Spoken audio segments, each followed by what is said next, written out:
Aller à Rome, terre de contraste, ce soir, Guy. On va aller voir si Maurice Olivari ne s'ennuie pas trop tout seul sur la Plaza del Popolo. Ça doit être bien triste, Maurice. Oui, écoutez, je ne voudrais pas vous gâcher la fête française, mais vous imaginez la tristesse, je dirais même plus le désespoir qui s'est abattu sur l'Italie et en particulier sur Rome, sur cette place du peuple où il y avait pas mal de monde. En fin de partie, au moment où les Français ont marqué ce deuxième but. Parce que ces Italiens, ces tifosi, ils croyaient dur comme fer, ils avaient l'impression de la tenir, cette victoire à portée de main. Et ils en veulent même, je peux vous le dire, à cet arbitre qui a accordé comme ça 4 minutes de temps supplémentaire à l'issue de la deuxième partie, de la deuxième mi-temps. Ce qui est de faire égalité, jeu égal, avec l'Italie.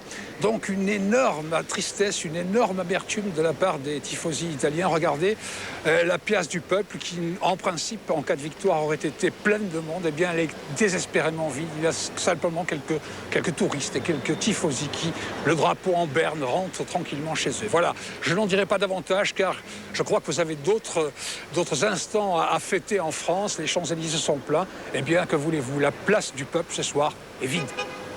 Oui. Bien, écoutez, vous pouvez toujours aller prendre un verre quand même au bureau de TF1 à Rome, où j'imagine qu'on va aussi sabler le champagne. Quelques minutes avant le match et le même groupe quelques minutes après.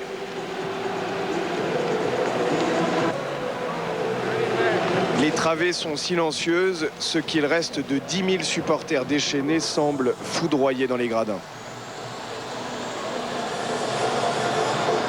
On s'est bien amusé, la France a gagné, ben, tant mieux. Hein. Elle a fait le doublé. Félicitations. Oh. Les tifosi grimés ressemblent à des clowns tristes. Et pour les réactions, nul besoin de traduction. Il suffit de savoir que vergogna signifie la honte. 3 volte a 1 minute della fine. Ma che culo. Quant à ce dernier juron que la bienséance interdit de traduire, il a été répété des milliers de fois à la sortie du stade. Avec 2 minutes d'arrêt de jeu, la coupe était à nous. C'est du vol. La chance n'était pas de notre côté ce soir. Bravo les gars, Forza Italia, bravi ragazzi. Et la tristesse n'exclut pas au final un dernier sursaut de chauvinisme. Toujours la même chose avec les Français. Toujours. Voici le résumé d'une tragédie. Nous sommes sur l'île la plus antique de Rome où se déroule le seul spectacle collectif de la soirée. Les autres Romains vont faire ça en petit comité. Et comme toujours dans cet art dramatique, ça commence par des cris de joie. Avec un but en poche, les visages sont radieux et si l'on trépigne, c'est d'impatience pour la fête qui s'annonce. La fin est proche, quelques secondes seulement, 48 précisément, quand tout à coup, c'est la douche froide. Et c'est surtout cette frayeur qui vous envahit lorsqu'on sent confusément que le destin a décidé de changer de direction. Un quart d'heure plus tard, un dénommé Trezeguet, qui s'apprête à venir jouer en Italie, s'arrache le maillot tricolore. Pour 4 petites minutes de temps supplémentaire, on vient de leur souffler la victoire sous le nez.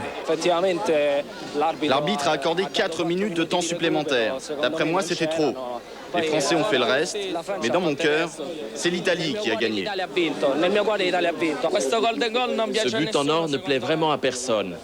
Ça termine beaucoup trop mal une partie. C'est le sport. Avec la France, on est habitué à perdre à la dernière minute. Ceux-là sont restés sans voix. Il est vrai que se faire questionner par la télévision française après une telle défaite, c'est carrément insupportable. Hier soir, la place du peuple est restée vide. Les Français leur ont joué le pire des scénarios.